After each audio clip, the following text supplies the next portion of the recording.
सरकार अपने अंतिम वर्ष और आचार संहिता से 6.5 महीने पहले महंगाई राहत कैंप लगाकर मुख्यमंत्री गारंटी कार्ड बांटने का काम कल से प्रारंभ कर रही है।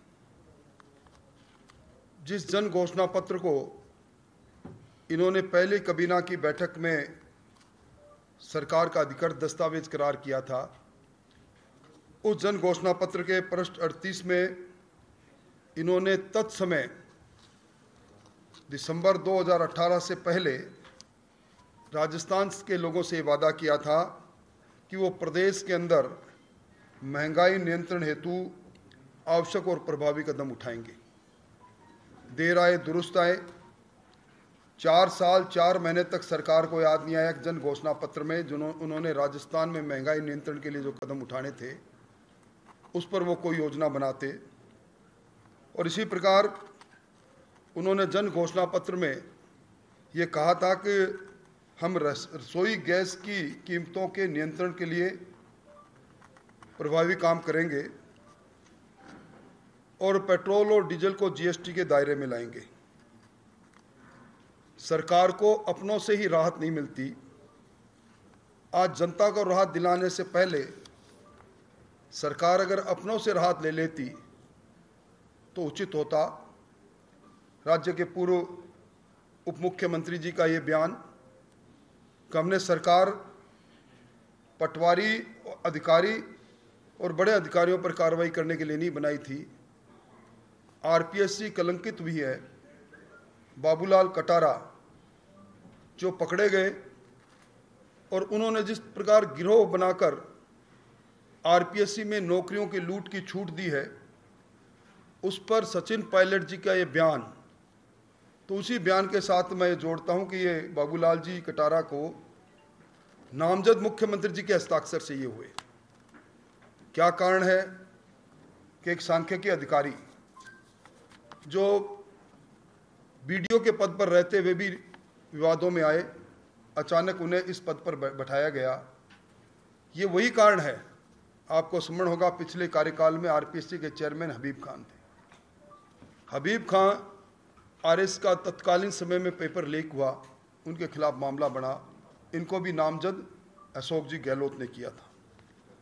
महंगाई राहत कैंप से पहले अच्छा रहता कि सरकार सबसे पहले चरण के अंदर अपने आप को सस्ता करती।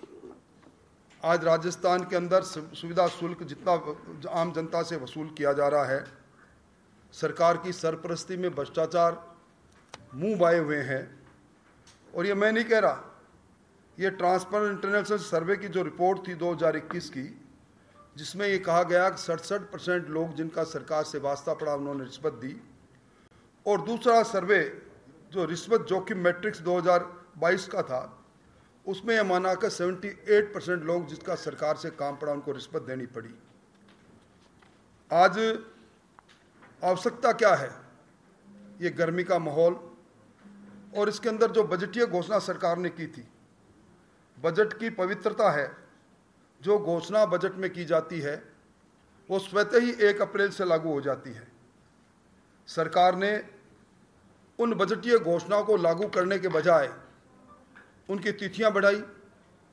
बजटीय घोषणाएं जो 1 अप्रैल से लागू होनी चाहिए थी वो मई में,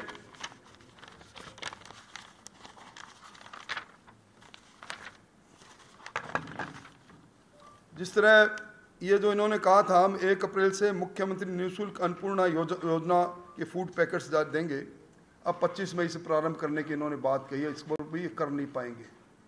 ये संस्थागत भ्रष्टाचार का दूसरा नमूना होगा। इन्होंने जिस तरह इसके अंदर आरटीपीपी एक्ट को अलग करके और जिस प्रकार एक सहकारी संस्था कॉन्फेड को इन्होंने इसका काम दिया है, इसी प्रकार इन्होंने 2022-23 में घोषणा की थी कम चिरंजीव परिवार में महिला को 1,33,00,000 महिलाओं को 10 वो स्मार्टफोन देंगे। और आज इस बार इन्होंने फिर घोषणा की है। बजट में कई प्रावधान नहीं है। पिछली बार बजट के अंदर स्मार्टफोन 1,33,00,000 महिलाओं को दिए जाने के लिए 2,500 करोड़ का प्रावधान किया था मात्र, जबकि अगर 10,000 का भी स्मार्टफोन मान लो, जबकि है 20,000 से कम मिलता नहीं, तो भी 10,000 का मानूं तो भी 13,330 करोड़ की आवश्यकता है। यानी बिना बजट के अपने खोए हुए जन आधार को ढूंढने का सरकार काम कर रही है। इसी प्रकार ये जो योजना थी मिड डे मील दूध की, ये 1 जून से प्रारंभ कर रहे हैं, और जो चिरंजीव श्रमिक संबल योजना 1 मई से। कुल मिला के जो योजना स्वतः ही प्रारंभ हो जानी चाहिए थी 1 अप्रैल को, उनको महंगाई राहत कैंप लगाकर और मुख्यमंत्री जी अब अपने नाम से मुख्यमंत्री गारंटी कार्ड देकर, और उन लोगों को आप देखिए जिन लोगों को इसमें दे रहे हैं ये, उसके अंदर जिनको पहले जिनको पेंशन मिलती थी, विकलांग पेंशन में 250 रुपये की बढ़ोतरी की, और सामान्य पेंशन में भी 250 रुपये की बढ़ोतरी की। ये सब पेंशनधारी पहले से पंजीयन है इनका। अब जो पूर्व में पंजीयन है उनको दोबारा उनका पंजीयन करके सरकार इस गर्मी के अंदर भीड़ इकट्ठी करके, और इसके अंदर कांग्रेस के पीसीसी के चीफ ने जो पत्र जारी किया है कि हर कैंप के अंदर कांग्रेस का जो एक प्रभारी होगा, वो उस प्रभारी सरकार का होगा, उसके बराबर कुर्सी लगाकर बैठेगा। ये कांग्रेसीकरण करने की कोशिश कर रहे हैं, और मैं समझता हूं कि ये उस समय हो रहा है जब सरकार के इसमें तहसीलदार को प्रभारी बनाया है इन्होंने हर कैंप का। आज हर 5वां तहसीलदार के विरुद्ध में कोई न कोई जांच लंबित है। एसीबी के दायरे के अंदर भी 304 तहसीलदार और 175 नायब तहसीलदार है, और इन्होंने कहा कि हम zero direct discretion, zero corruption और जीरो टॉलरेंस की बात करेंगे।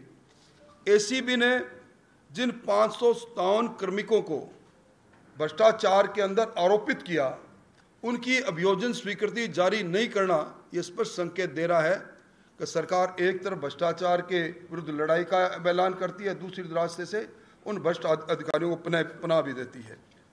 ये जो इस बार जो कैंप कल से प्रारंभ होंगे, इस कैंप में जो भूमिका निभाने वाले मंत्रालय कर्मचारी आज हड़ताल पर हैं।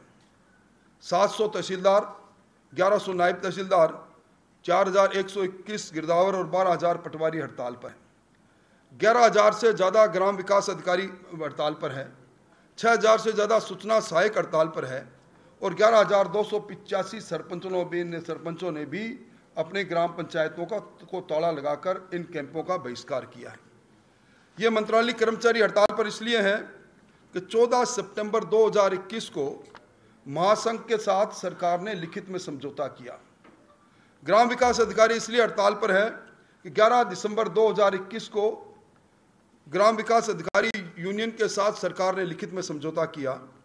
राजस्थान राजस्व सेवा परिषद, जिसके अंदर कानूनगो तहसीलदार, नायब तहसीलदार सारे आते हैं, इनके मांगों पर सरकार ने 4 अक्टूबर 2021 को समझौता किया। सरकार अपने लिखित समझौता, ये पहली सरकार है जो अपने लिखित करार से मुकरने का काम कर रही है। इसके कारण से कल के कैंपों का बहिष्कार इनमें मुख्य किरदार की भूमिका निभाने वाले सारे कर्मचारियों ने कर रखा है। आज राजस्थान के अंदर सरकार एक तरफ महंगाई राहत की बात करती है। महंगाई राहत के नाम पर सरकार ने जो 19,000 करोड़ का प्रावधान किया, बजट में कहीं नहीं उल्लेख किया कि पैसा आएगा कहां से। सरकार ने इस पैसे को अलग अलग संस्थाओं के जो पैसे हैं, और विशेष तौर पर जो पंचायत राज संस्थाएं, आज सरपंच इसलिए हड़ताल पर गए कि उनका 4,000 करोड़ रुपया जो वैधानिक तौर पर राज्य वित्त आयोग और केंद्रीय वित्त आयोग में सीधा उनके खाते में जाता है, 1 वर्ष से ज़्यादा समय में सरकार उसको रोके बैठी है। जो केंद्रीय वित्त आयोग की जो पहली किस्त 1500 करोड़ की किस्त 2 महीनों से सरकार ने रोक रखी है, और केंद्रीय वित्त आयोग के पैसों को 10 दिन के अंदर सीधा ग्राम पंचायत, पंचायत समिति और जिला परिषद के खाते में हस्तांतरण करना सरकार का कर्तव्य है। क्योंकि इस प्रकार का इनके जो लोकसभा ने जो केंद्रीय वित्त आयोग की सिफारिशों पर जो पैसा दिया, उसमें इस प्रकार की शर्त का उल्लेख किया गया है। और जो राज्य वित्त आयोग बना है, उस राज्य वित्त आयोग में, छठे राज्य वित्त आयोग में